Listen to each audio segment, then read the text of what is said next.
président de la pastorale francophone en Afrique du Sud. C'est-à-dire tout le pasteur francophone en Afrique du Sud, ils ont ce qu'on appelle une pastorale, une organisation, un plateforme qui le réunit, et le pasteur Bibli est le président de cette plateforme-là.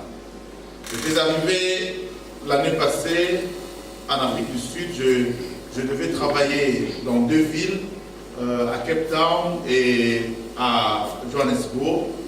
Quand j'ai fini le travail à Cape Town, pour arriver à Johannesburg, le pasteur qui était censé m'accueillir m'a abandonné à l'aéroport. C'est pour vous dire qu'à Mission, parfois nous rencontrons des choses. Amen. Amen. Alors j'étais abandonné, je ne savais pas trop où aller, surtout pour ceux qui connaissent Johannesburg, c'est une ville dangereuse. Alors heureusement, Dieu marche toujours avec ses serviteurs, avec ses enfants. On a un ami en commun qui s'appelle le révérend Noé Kayumba, qui était ici avec nous l'année passée. Alors je l'ai appelé, il m'a dit écoute, sois tranquille, j'ai un ami, un frère qui est là-bas, il n'est pas à Johannesburg, il est à Pretoria, mais je sais qu'il pourra faire quelque chose. Donc le pasteur Noé a appelé très rapidement le bishop Bibli Chibangu. Il a dit mais moi j'ai beaucoup de programmes, je ne sais pas comment faire. Il dit s'il te plaît, il faut prendre cet homme de Dieu là, c'est un homme de Dieu, on ne peut pas le laisser comme ça à Johannesburg. Alors le pasteur Bibli va déléguer son chargé de protocole qui est venu me prendre à l'aéroport et ils m'ont mis dans un guest house juste à côté de la maison présidentielle de l'Afrique du Sud, ceux qui connaissent Pretoria. Ce n'était pas prévu, mais il m'a payé le guest house pendant 1 semaine. J'ai travaillé aussi dans son église et en plus de ça, après, il m'a encore donné une offrande. Donc, ce n'était même pas prévu. Amen. Amen. Le Seigneur m'a vraiment consolé. J'ai vu un homme d'un grand cœur, un homme bien. Et chaque jour, j'allais manger chez lui à la maison avec sa sublime épouse. Et depuis lors, c'est devenu un frère, un ami. Amen. Amen. Et j'aimerais vraiment que vous puissiez l'écouter. C'est un homme de Dieu qui est très respecté en Afrique du Sud. Il a une très bonne église. Parce que ce qui est vrai aujourd'hui, il y a beaucoup de pasteurs sans église. Mais lui, c'est un pasteur établi, confirmé et qui lead beaucoup de gens. Donc nous avons aujourd'hui le privilège, l'honneur de l'avoir avec nous. J'aimerais vraiment que nous puissions nous lever, l'honorer pendant qu'il s'approche, le révérend Bibli Chibangu. Acclame le Seigneur.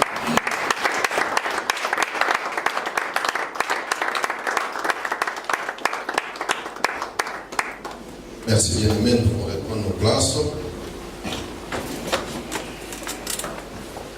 Et merci au prophète, au couple, au prophète Carole Michel Vango, avec son amoureux. Tout ce que je retiens comme nom de sa femme, on ne peut pas appeler sa femme par son nom. C'est toujours amoureux. Finalement, je retenu comme nom de sa femme, c'est amoureux. Nous prions pour la parole. Père, nous voulons te dire merci pour ce temps, un temps différent de tous les temps. Merci pour ta grâce, merci pour ton esprit, merci pour ton onction. Accorde-nous un esprit de sagesse et de révélation dans la connaissance de Jésus-Christ. Nous voulons encore te bénir, te dire merci pour ce temps de partage, un temps riche. Père, nous te disons merci. Au nom de Jésus-Christ, nous disons Amen. Amen.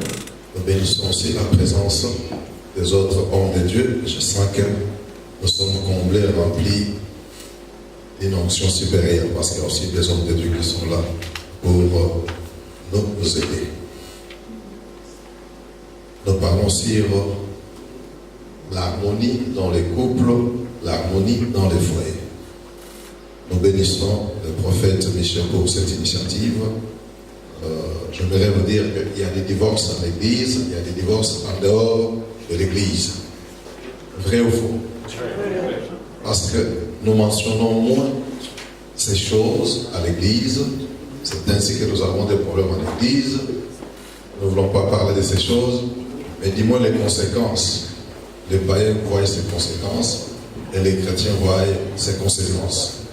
J'ai parlé hier, la mort seule ne suffit pas pour garder le mariage. Il faut ajouter la vision. À la vision, il faut aussi ajouter la connaissance. Parce que la Bible dit, un peuple sans vision, un peuple sans révélation, ce peuple va périr. Il est sans esprit, il est sans frein. Je disais hier, un peuple aussi, par manque de connaissances, le peuple périt. La Bible ne dit pas que par manque d'amour, mais par manque de connaissances. Si nous connaissons Dieu, c'est une bonne chose. Si nous connaissons ses principes, c'est une bonne chose encore. Et si chacun connaît son conjoint, c'est une bonne, très bonne chose. Le pasteur a parlé après moi hier. Il a dit beaucoup de bonnes choses. Il a introduit d'autres choses que je n'avais pas parlé. C'est pour me dire que quand je vais revenir aujourd'hui, je dois faire mention de ça. Parce que tout le monde peut dire, c'est que les chrétiens ont honte de dire ça. Nous allons parler de, en anglais nous appelons ça Trinity, Gold, Glory. Ce sont ces choses-là qui nous créent des problèmes. Nous avons Gold, nous avons Glory, et nous avons Money. Ces choses ici nous créent des problèmes. Nous avons Gold, nous avons Glory, nous avons Money, nous avons sexe, nous avons l'argent, nous avons la gloire et nous avons le sexe. Ce sont des choses qui créent des problèmes dans des foyers des chrétiens et dans des foyers des païens. Là, le Saint-Esprit ne viendra pas intervenir. Alors, on lise dans Esther, chapitre 1er, nous avons l'histoire.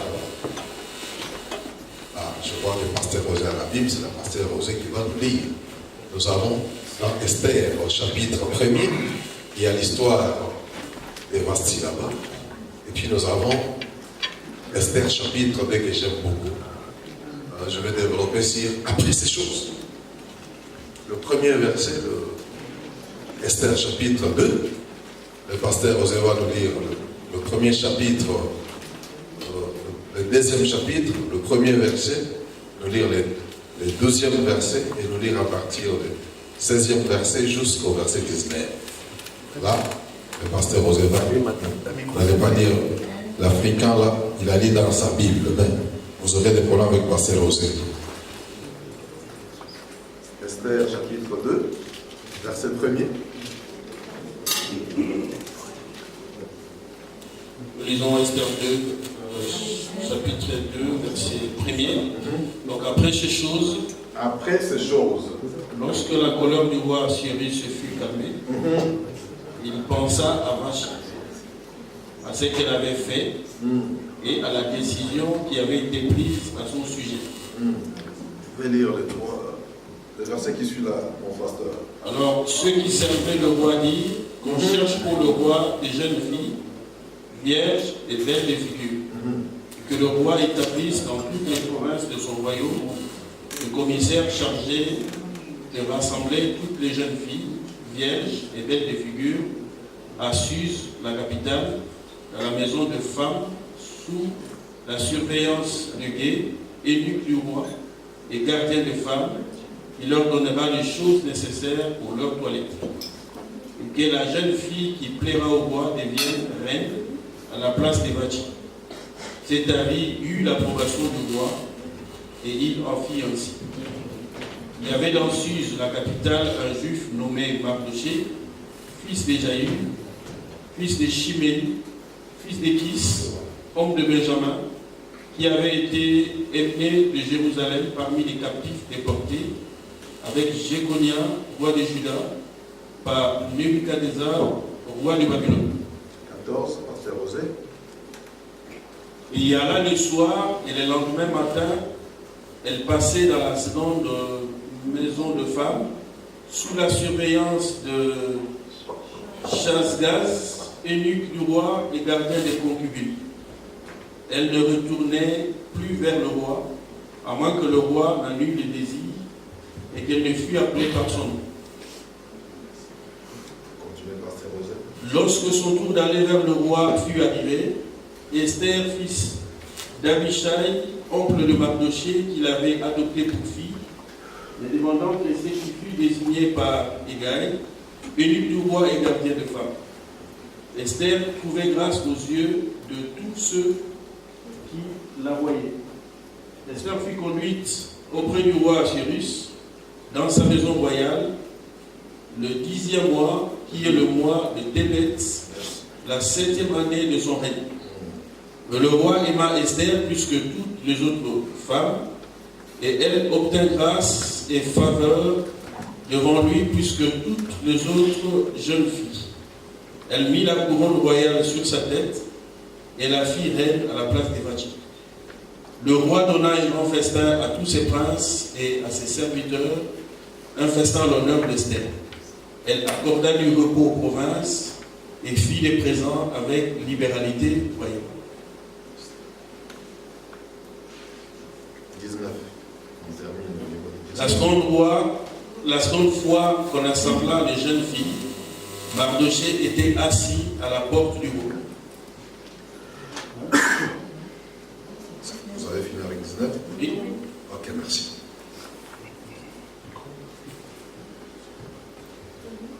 Merci. Alors nous allons partager, nous sommes entre les couples, entre les fiancés, nous sommes entre les adultes.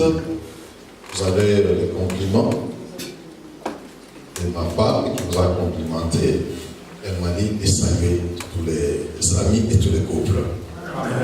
Dieu aidant, peut-être on se verra ici sur cette terre. Si on ne se voit pas ici, ça sera quand le Christ va revenir. Bien qu'on nous serons comme des anges. Vous n'avez pas posé cette question-là. Les anges ont quel sexe? Mais de l'autre côté, nous serons comme les anges. Selon la réponse de Jésus-Christ. Bien-aimé, je m'aimerais dire ceci. Si ces choses que nous faisons sont adressées, nous les adressons. Je vais me poser des questions, j'enseigne avec des questions. Les finances des chrétiens et les finances des païens sont différentes quand nous parlons de l'argent. L'argent des chrétiens a une autre couleur et l'argent de... Je me rappelle d'un ami, il a fait un bon séminaire, un pasteur. Il a démontré ce qui est au moins sur les euros, l'argent, votre argent, les billets d'euros, il n'y a pas tout ça, mais sur les billets de dollars, il y a l'air, il y a... Pyramide. Vous savez, nous avec l'anglais, c'est une pyramide ou bien une pyramide? Une pyramide. Il a démontré, regardez la pyramide, regardez la base, regardez les sommets, regardez l'air qui contrôle. Les gens ont eu même peur. On a fini le séminaire. Mais il fallait donner l'offrande. Les gens ont donné l'offrande. Et j'ai posé la question à l'homme de Dieu. Mais dans les paniers, il y a les reins et il y a aussi les billets de dollars. Tu prendras les dollars ou tu ne vas pas prendre les dollars? Oui, je vais prendre. On n'a pas délivré cet argent. Mon ami, il y a encore Leïla qui contrôle. La pyramide est là. Moi, je crois qu'à la fin du séminaire, tu vas nous donner notre monnaie à nous, les chrétiens. Mais tu as fini le séminaire, nous continuons à consommer toujours les dollars, mais on te donne les dollars, tu mets dans la poche. Puisque je parle à quelqu'un. Quand on fait quelque chose, nous devons savoir pourquoi on fait la chose, qu'est-ce que nous voulons atteindre. Je mets ça de côté. Il y a des célibataires fiancés ici. Oui. Ok. Dis-moi, vous aurez la révélation après. Pour les mariés, je ne sais pas. Il y a des gens qui étaient païens, qui sont convertis après, aujourd'hui ils sont chrétiens. Il y en a qui se sont mariés chrétiens. Il y en a qui ont régularisé les mariages. Mais la question qu'il faut se poser, c'est celle-ci. Est-ce que le plaisir sexuel expérimenté par les chrétiens et les païens, ça se diffère ou bien c'est toujours le plaisir? N'oubliez pas que les chrétiens ont l'onction. Les païens sont charnels. Les chrétiens ont l'onction. Mais vous me dites que c'est la même la même chose. Parce qu'il y en a qui étaient païens, qui n'étaient pas convertis, mais ils se sont convertis, mais ils continuent à faire les mêmes activités. Et puis, je ne sais pas si c'est toujours, ils sentent toujours la même chose ou si c'est différent depuis qu'ils sont convertis. Vous voyez ça? C'est qui nous crée beaucoup de problèmes dans nos mariages, dans les couples. Nous avons ces problèmes de finances, quand on gère mal les finances. Je disais à quelqu'un, la femme a été faite pour être bien. Dire que cette femme aime l'argent, cette femme est derrière l'argent. La femme a trouvé l'homme dans les jardins d'Éden. La femme a trouvé l'homme dans l'abondance. La femme a trouvé l'homme et la femme ne manquait rien.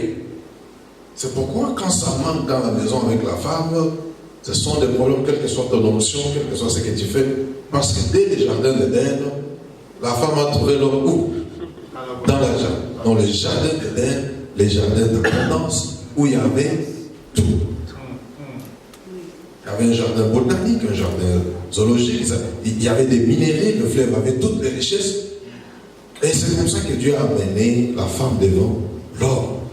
La femme a trouvé cet homme ici bien. Je me souviens très bien.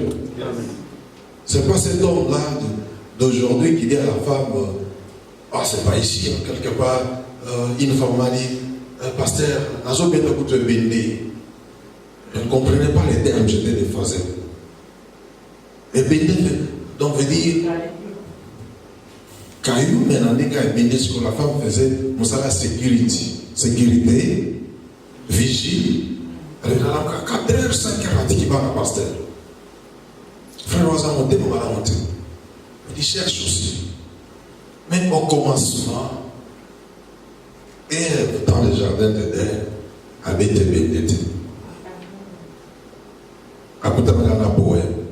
Voici cette fois-ci l'os de mes os, la chair de ma chair. Parce que ces choses aident aussi nos couples, ça aide les amoureux. Vous savez, quand vous avez les finances, l'amour là devient encore ce qu'il est. Oh, c'est comme si je vous parle. Amen. Quel que soit, l'argent amplifie. L'argent amplifie des choses. J'ai vu des frères, permettez le terme. Je ne savais pas que c'était un beau gars, ce frère. Les chômages, un petit travail, avait caché tout ce qui était nécessaire. Mais quand je vis quelques années le même frère, c'était le frère aux autres personnes aussi. Vous voyez ça? Mais dans les temps, quand le frère te regarde, les années tout oiseaux, il ne pleure pas, il n'est pas fâché, mais passe. Il y a beaucoup de jolies femmes. Mais ceux qui passent, c'est les qui? Moi, c'est à dire à la brute. À qui tôt? À la brute. Vous me suivez très bien. Posons ensemble, n'est-ce pas? Là, je parle des finances. Les finances, nous en avons besoin, ça va nous aider.